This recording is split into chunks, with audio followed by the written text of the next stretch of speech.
और जयपुर से बड़ी खबर, जहां अरावली को बचाने के लिए एनएसयूआई का पैदल मार्च, कांग्रेस महासचिव सचिन पायलट ने यह मार्च निकाला है। पायलट के बड़े बेटे भी पिता के साथ सड़कों पर रहे। सचिन पायलट के साथ बड़े बेटे आरहन भी इस दौरान सड़क पर उतरे और वरिष्ठ के साथ साथ युवा पीढ़ी भी मार्च में शामिल हुई।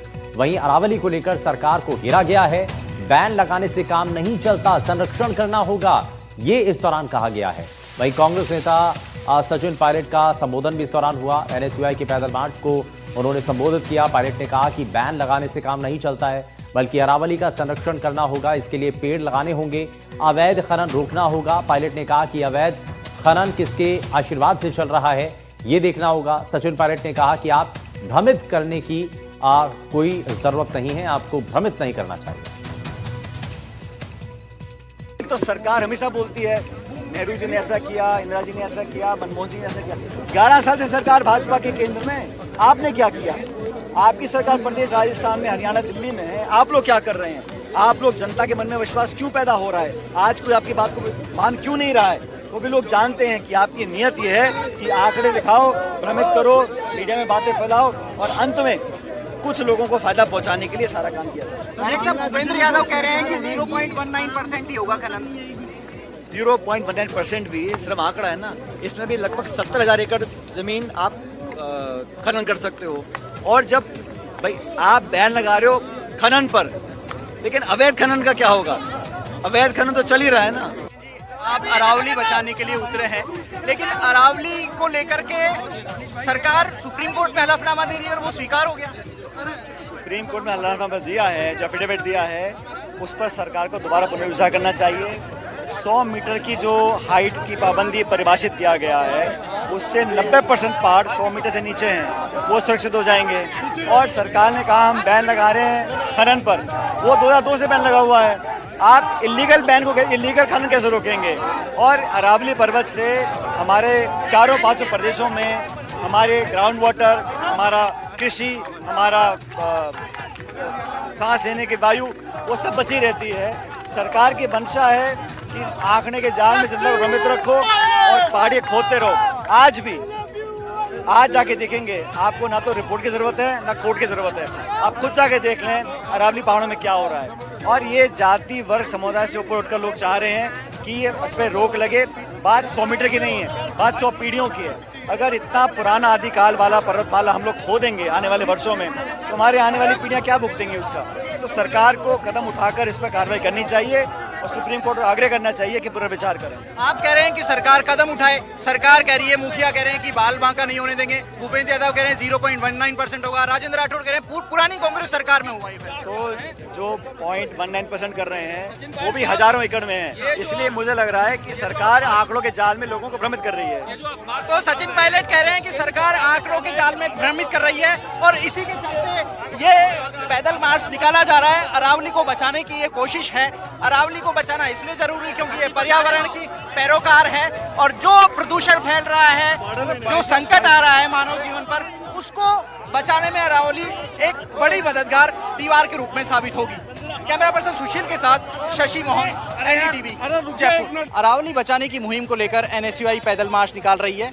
हालांकि इस मार्च में एनएसयूआई के अलावा कांग्रेस और यूथ कांग्रेस के चेहरे भी दिख रहे हैं, लेकिन एक जो नई पीढ़ी की बात हो रही है, नई पीढ़ी का एक चेहरा यहाँ पीछे भी दिख रहा है। सचिन पायलट के निजी सचिव और पीएसओ के रूप में काम करने वाले निरंजन खुद साथ चल रहे हैं। सचिन पायलट के बड़े पुत्र आर्यन इस मार्च में शामिल हुए हैं और वो भी अरावली बचाने की बात कर रहे हैं। और अरावली किसके लिए है, क्यों है, ये इस मार्च में देखा जा सकता है, जहां अलग अलग पीढ़ियां, जहां सीनियर पीढ़ी के रूप में कई बुजुर्ग लोग मौजूद हैं, लेकिन इस मार्च की अगुवाई कर रहे सचिन पायलट और विनोद जाखड़ के साथ सचिन पायलट के पुत्र आर्यन भी यहां पर मौजूद हैं। और यही एक मैसेज है अरावली को बचाने के लिए नई पीढ़ी क्या चाहती है। लेकिन दूसरा मैसेज, क्या इसका कोई राजनीतिक मैसेज भी है?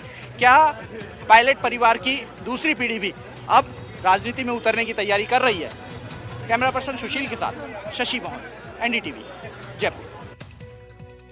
और हनुमानगढ़ से बड़ी खबर मिल रही है, जहां भीषण सड़क हादसा हुआ है। डंपर ने बाइक को टक्कर मारी है और बाइक सवार युवक की इस दौरान मौत हो गई है। बाइक सवार दूसरे युवक की हालत गंभीर है। पीलीबंगा में सूरतगढ़ रोड पर यह हादसा हुआ है। अब वहीं हादसे के बाद मौके पर भीड़ इकट्ठा हो गई। दुर्घटना की जांच में फिलहाल पीलीबंगा पुलिस की टीम जुटी हुई है और कैसे यह हादसा हुआ इस बात को लेकर के तमाम जो संभावनाएं हैं वो देखी जा रही हैं। लेकिन बाइक सवार युवक की इस दौरान मौत हो जाती है। बाइक सवार दूसरे युवक की हालत काफी गंभीर है। और अजमेर से बड़ी खबर, जहां ख्वाजा गरीब नवाज का 814वां उर्स जुमे की नमाज पर हजारों लोग अजमेर पहुंचे और देश विदेश से लाखों जायरीन अजमेर पहुंचे हैं। नमाज अदा करने के बाद वहां पर भगदड़ मच गई। वहीं वापस लौटने के लिए ये भगदड़ की जानकारी मिल रही है कि वापस लौटने के लिए ही ये वहां पर अफरा तफरी का माहौल बन जाता है। तो नमाज अदा करने के लिए बड़ी संख्या में वहां पर लोग पहुंचे थे, लेकिन नमाज अदा करने के बाद वहां पर भगदड़ जैसी स्थिति बन जाती है और वापस लौटने के लिए ये भगदड़ की जानकारी वहां पर मिल रही है। आपको बता दें कि ख्वाजा गरीब नवाज का 814वां उर्स, जिसमें जुमे की नमाज पर हजारों लोग अजमेर पहुंचे और देश विदेश से, क्योंकि लाखों जायरीन अजमेर पहुंचे हुए हैं और ऐसे में नमाज अदा करने के बाद वहां पर भगदड़ की स्थिति बन जाती है। वापस लौटने के लिए ये भगदड़ जैसा माहौल वहां पर बन जाता है। लेकिन अभी की स्थिति क्या है उसको लेकर के जो है जानकारी सामने आना बाकी है। लेकिन आपको बता दें कि ये ख्वाजा गरीब नवाज का 814वां उर्स है। अजमेर से खबर है, जहां जुमे की नमाज पर हजारों लोग अजमेर पहुंचे हैं और देश विदेश से लाखों जायरीन अजमेर पहुंचे हैं। और अब आपको जरा तस्वीरें दिखाते हैं। ये तस्वीरें आप देखिए, ये नमाज अदा करने के बाद वहां पर भगदड़ जैसे हालात बन जाते हैं और कुछ लोगों को इस दौरान हल्की चोटें भी आई हैं। देश विदेश से लाखों जायरीन अजमेर पहुंचे हैं। अब आपको ये बता दें कि जुमे की नमाज पर हजारों लोग अजमेर में पहुंचे हुए थे। देश विदेश से लाखों जायरीन क्योंकि यहाँ पर आए हुए हैं दर्शन करने के लिए और नमाज अदा करने के बाद वहां पर भगदड़ मच जाती है। पवन अटारिया हमारे सहयोगी जुड़ गए हैं। पवन, बताइए, आप ये बताया जा रहा है कि नमाज अदा करने के बाद वहां पर भगदड़ की स्थिति बन गई। अभी स्थिति नियंत्रित है और कैसे भगदड़ हुई? जी बिल्कुल, देखिए स्थिति पूरी तरीके से नियंत्रण में है। अमूमन होता क्या है, जब जुम्मे की नमाज समाप्त होती है तो सभी जो जायरीन दूर दराज से आए हैं वो नमाज बाहर ही अदा करते हैं, क्योंकि अंदर भी पूरा परिसर जायरीनों से भरा हुआ होता है। वहाँ पर जो नमाज है वो पढ़ी जाती है। अब जैसे ही नमाज समाप्त होती है तो जायरीन दरगाह के अंदर जाने का प्रयास करते हैं पहले से। इसी दौरान जब नमाज जायरीन अंदर दरगाह के अंदर जाने का प्रयास किया और इस दौरान जो है भगदड़ जैसी स्थिति हो गई और कुछ जायरीन भगदड़ के दौरान भीड़ में दब भी गए। के पर मौजूद स्थानीय पुलिस कर्मियों ने तत्परता दिखाते हुए जो लोग भीड़ भाड़ में भगदड़ में जो दब गए थे उनको सकुशल निकाला। किसी प्रकार की कोई जनानी नहीं, किसी को कोई चोट नहीं लगी और बाद ही स्थिति पूरी नियंत्रण में हो गई। तो कुल मिलाकर जो जायरीन है वो अंदर जाने का प्रयास करते हैं जुम्मे की नमाज के बाद। इस दौरान अंदर जाने के प्रयास हुई आज, जैसा कि दृश्य में नजर आ रहा है। सभी हालात जो है बिल्कुल यहाँ पर नियंत्रण में, पूरी चोट भी नहीं आई। पुलिस कर्मियों ने अपनी ड्यूटी को निभाते हुए माहौल है जो शांत करा दिया। ये अचानक से कैसे हुआ? क्या पहले से वहां पर प्रबंध नहीं किया गया था? अगर वहां से अंदर से लोग जो है तेजी के साथ, क्योंकि तस्वीरों में भी दिखाई दे रहा है कि कुछ लोग जो युवा हैं वो वहां से भागते हुए दौड़ते हुए दिखाई दे रहे हैं।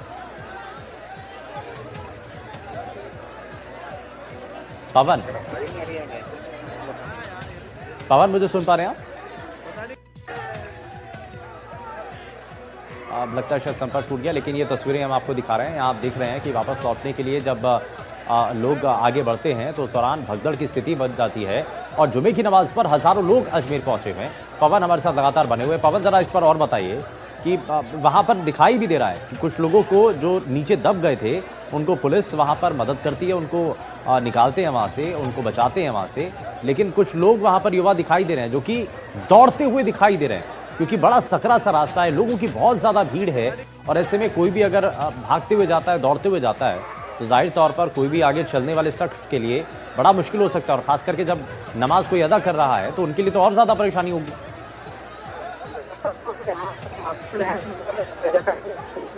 आज जो जुम्मे की नमाज है उस